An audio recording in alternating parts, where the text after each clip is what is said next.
Am I the a-hole for telling my son I was disappointed after he and his wife lied about my grandson's birth date? My son, 23, and his wife just had a baby boy. Everyone is overjoyed and excited, but there have been some issues that has risen recently. When my daughter-in-law was pregnant, I suggested that I host a welcoming party for my grandson right after she got discharged from the hospital. I've made arrangements and even emptied a room for them to stay, but for some reason she was against it and said she'd rather spend the first few weeks at home with her newborn. Not only that, but she said no to the welcoming party. My husband and I talked to my son and he said we'll see. But just a couple days ago, we found out that my daughter-in-law had given birth 2 weeks ago, and no one knew about it. My nephew told me and I immediately called my son, and he confirmed it. He and his wife lied, then hid the date of birth from the family. I told him this was not acceptable, lying just because they didn't want a welcoming party and love and support being given from the family. I told him I was disappointed because 1, he ruined our welcoming for our grandbaby, and also I invited family members and they're all rightfully disappointed as well. He said it was his last resort after I kept pushing and made his wife uncomfortable, but that was not appreciated because we were just trying to celebrate the new family member in a proper manner. We had an argument, and he ended the call upon saying I ruined his joy for his newborn. My husband started texting him since he stopped replying to our phone calls, and I was threatening to block my nephew for tattling. But I think that my nephew was decent enough to inform the family. Otherwise, God knows how long my son and his wife were going to hide their son just to keep us at arm's length. We've always been kind and welcoming to my daughter-in-law and her family, so I don't know why she would do this and disrespect the family like that. On the other hand, some family members see it as a justified action because we insisted on a party. P.S. Some folks, I'd appreciate it if you leave my nephew, male 24, out of this conflict, because he's not part of it. Now for the top comments. Welcoming party is a nice way of saying exposing a newborn to all sorts of disease during a pandemic. You're the a-hole, always and forever. You are not entitled to put this child in danger. Edit. The people talking about the danger to and exhaustion of the mother are 1,000,000% right. I'm sorry for not including it. Honestly, where I'm from, you don't visit a baby until it is past 2 weeks, not to give it or the mother any disease regardless of the plague. Even 2 weeks is when you're really close, like a close cousin. For real. My mother-in-law forced a surprise welcoming party on us, but she at least had a basic decency to wait 2 weeks. It was still hell though. Edit. For those asking, no, a welcoming party is not actually a real thing. Everybody but her called it a baby shower. Only her family, who I had never met, was invited. I say hell because I was still bleeding heavily. Had a tear in my labia, my breasts were excruciating basketballs. Hadn't slept in 2 weeks and spent most of the time alone in a bedroom trying to figure out breastfeeding. You're the a-hole. It's not about you. Also, she was against it and said she'd rather spend the first few weeks at home with her newborn. Not only that, but she said no to the welcoming party.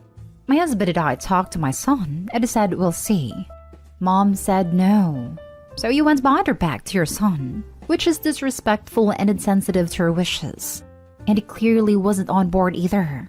It sounds like they felt pressured into lying about it after you were so insistent on a party. Also again, he ruined our welcoming for our grandbaby. Wrong. You ruined the welcoming for him and his wife. You should feel horrible for that, and for putting them in that position to begin with. They obviously pushed it so hard that son and daughter-in-law were convinced they would just be there waiting at the house when they got home from the hospital. Opie needs to work on respecting boundaries if she ever wants to have a close relationship with her grandson, and will have to get used to a lot of disappointment if they continue their a-hole behavior. 100% and Opie, you're the a-hole. I'm a newly postpartum mom, and my mother-in-law boundaries dumped, and my baby does to death. So much that we haven't asked her over in 4+ weeks and she gets very limited information. We also didn't tell anyone we were in the hospital the first day. It was glorious to concentrate on the task at hand without people constantly berating us. Babies don't belong to grandparents and you can't make demands/act entitled to someone else's child, or treat people however you want. Just because you want something or think it should be a certain way doesn't make it true. You'd be wise to love them the way they're asking to be loved and respect some boundaries. Next story is titled, Am I the a-hole for being hostile and rude to my sister's boyfriend over a joke he told my wife? My sister, 26, brought her new boyfriend, 30, over to our parents' house to meet him for the first time. My wife and I came as well. We met the dude. He seemed okay-ish at first, but he then started asking weird and personal questions. My wife had breast cancer and got a single mastectomy last year. She told the story to my sister's boyfriend and he was like, "Oh." Then he stared at my wife briefly, then playfully said, "Without even asking, I can pretty much tell which one got a blow." We were floored. My wife could barely keep a straight face, and she lied so she could leave the table because she was literally about to tear up. I just looked at the dude and said, "Are you serious?" And he said, "What? I was just joking, bro." I started asking him to explain the joke to me, and he just stared. I asked him again to explain it to me in details, but still got no answer. My sister asked me to stop because clearly he got uncomfortable, but I insisted he explain the joke to me because clearly my wife and I didn't get it. Things got awkward with him avoiding eye contact while I just stared at him the entire time. I still insisted. I'd asked him to explain the joke right there and then, but seconds later he said he needed to step outside to make a phone call. Turns out he got in his car and left. My sister had a meltdown screaming and berating me for how I treated her boyfriend, calling me hostile with anger issues to scare her boyfriend out of our parents' house. I told her he was overstepping and made my wife uncomfortable to the point of crying. She actually called my wife such a princess and said she is soft and cannot take some teasing. I had an argument with her and my parents intervened. I just took my wife and left. My dad called me later and said that he understood how hurt my wife felt.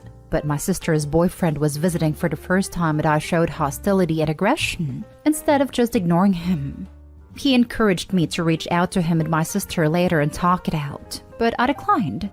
Am I the a-hole? Edit. My sister and my wife don't have a history, but my sister tends to see the worst in people. When my wife announced her diagnosis, my sister actually thought she was faking because the family no longer brought up my wife's miscarriage months prior. I thought that was out of line and she apologized for it and we moved on. But my sister thinks that the only bad trait she sees in her boyfriend is a smoking habit. She says that otherwise he's perfect. Shaking my freaking head. Not stay home. Congratulations, you handled the situation perfectly. You simply asked the a-hole to explain himself. He couldn't. He doubled down. He chose not to apologize, which could have diffused the whole situation. What? I was just joking, bro. This is always code for I'm an a-hole, but I'm going to let myself off the hook. It's right up there with I'm not racist, but... And I'm just being brutally honest. 100% agreed. The just a joke bro crowd is never funny. Opie's insistence that he explained the joke is something I tend to do when confronted with that as well, and the reaction he got from the boyfriend is completely expected. Sister should be ashamed of both her taste in men and her attitude towards Opie's wife. Opie's family clearly enables her behavior since he got the whole "don't rock the boat" speech from dad. Opie's not a-hole, and frankly my hero for how he stood up for his wife. Not a-hole. What's so hostile about asking him to explain his stupid freaking joke? Some people think that anything less than fawning over their jokes is aggressive. I noticed it a lot when I started asking my family, "Oh, I don't understand a joke. Can you explain it to me?" Or they'd make racist comments and say they were jokes. Nah, jokes are funny and you're not being funny, just a jerk. Me not laughing at them was considered rude, and asking them to explain how racism is hilarious was aggressive. But this is only called aggressive by the people who were the original a-holes, or those who enable a-holery. It's a perfect response and very helpful for weeding a-holes from your life. Well done. Not a-hole, and I honestly commend your restraint. Not sure I could have held back as much as you did in similar circumstances. Sometimes people don't have anger issues. They just have wholly valid anger. Normally, I do my best to keep calm and collected. It takes huge amounts of effort to get a reaction out of me. It's just how I am, and unfortunately people do try to test me oftentimes. Next story. Am I the a-hole for banning mother-in-law from being around my 2 underage kids? After she said she should have my stepdaughter removed by CPS? I have a stepdaughter, Ava, 26, and 2 bio daughters, Claire, 16, and Emily, 14. I really did my best to bond with Ava, but she just wasn't into it.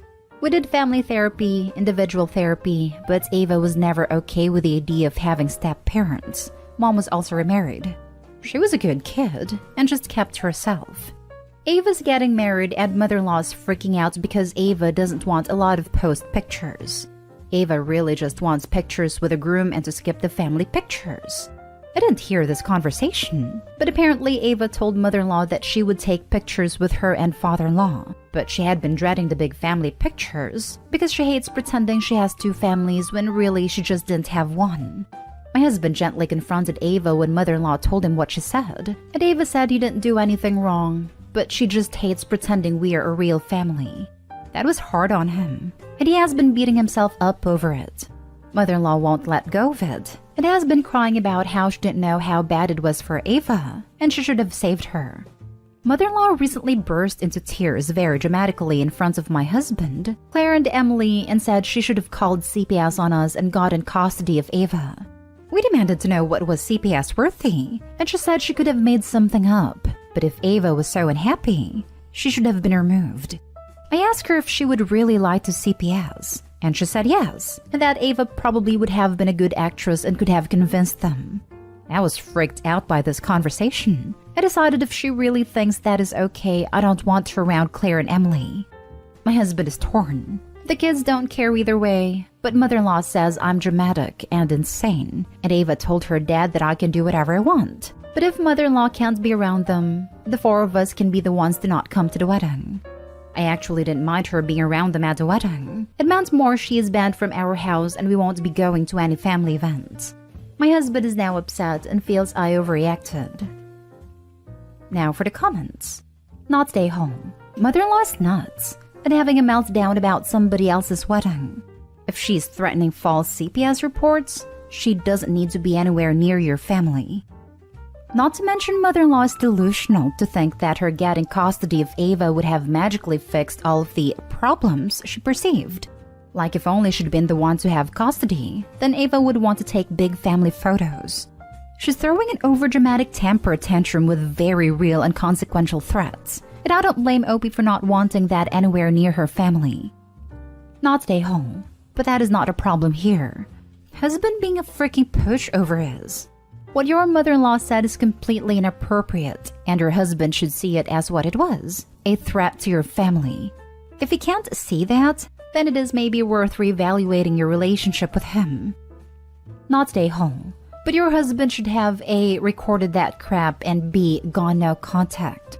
If my mother-in-law threatened my kids like that and my spouse was that spineless, it would be insta-divorce and seeking a restraining order against the mother-in-law. Like I would get in the car and drive to a shark of a lawyer. Not stay home. You're being dramatic and insane? She's the one saying she should have lied to CPS, and acting like that would have been a reasonable thing to do. Threatening your daughter-in-law with CPS, even retroactively, is the nuclear bomb in family relationships like this. Also, I personally find it morally repugnant to use an agency that exists to protect children in legitimate situations of neglect and mistreatment to manipulate or enact revenge on someone else. That's pretty much fraud and theft of those resources. That is what she's casually suggesting was the right thing to do here, which is horrifying. I wouldn't want someone like that around my kids either. Now for the last story. Am I the a-hole for telling him his dog is absolutely destroying me and my kids' quality of life? My fiancé just got a dog about 2 years ago that has made me and my kids hate being home. That's coming from people who love dogs, including the multiple dog foster home over the years. This dog is untrainable. She has been in behavioral training and other basic training for a year and a half, and there has been zero change in her behavior at all.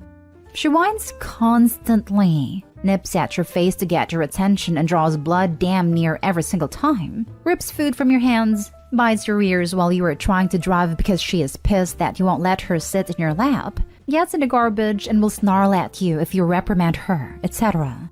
The only thing she's actually sticking with on the training is going to the bathroom outdoors. To say I'm done is an understatement. She's a small dog, so this is unnecessary, but she truly hurts people. Nipping and digging constantly. 2 weeks ago, I completely freaking lost it after multiple conversations with my fiancé about the dog. He insisted on bringing her with us to the store one day because this dog is basically his pride and joy and cannot see any wrongdoings that she's actually doing.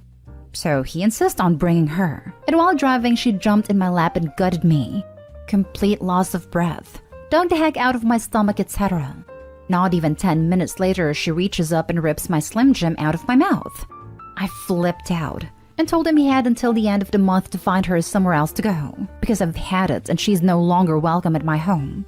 My fiancé keeps saying he will just try harder on training despite us bending backwards as it is, spending over $12,000 in training alone for it to do absolutely nothing. Wasting 3 days a week to go to training with her because it's important, but nope. So anyways, last night my daughter and I finished a project we had been working on for months. We wove a 12 by 12 blanket together made up of our old shirts and blankets. We hung it up in the garage to dry the glue around the seams. My fiancé brought the dog out and ended up hanging out in the garage with his buddy Chris. And like 15 minutes later, he comes inside apologizing because this animal destroyed at least 4 feet of this blanket we just finished. At this point, I told him I have never in my life hated an animal the way I hate this dog. And she has completely destroyed me and my kids' quality of life, and I'm done. Either he gets rid of the dog or he leaves with her. Those are the only 2 options at this point. He says I'm an a-hole for allowing a dog to ruin my life, and says if I would just calm down then I would see she isn't that bad. Am I the a-hole? Not the a-hole. Any dog who has been through $12,000 worth of training and still bites people is a dog that doesn't belong living with people who aren't absolute pet experts. I have to agree with this comment. I'm just stunned that it hasn't gotten better. I mean, 12,000 is a lot of training hours. Except training only works if it's reinforced at home, which I very much doubt the man in question is doing. This, training classes aren't magic. The dog isn't going to suddenly have an epiphany that, oh, this is what they want me to do at home. You have to continue what they're learning at home. Not stay home. The dog probably has potential, but your fiancé's refusal to see her behavior as problematic has made her a menace. Really, it's not the dog that's ruined your quality of life. It's the fiancé for his refusal to be consistent with training.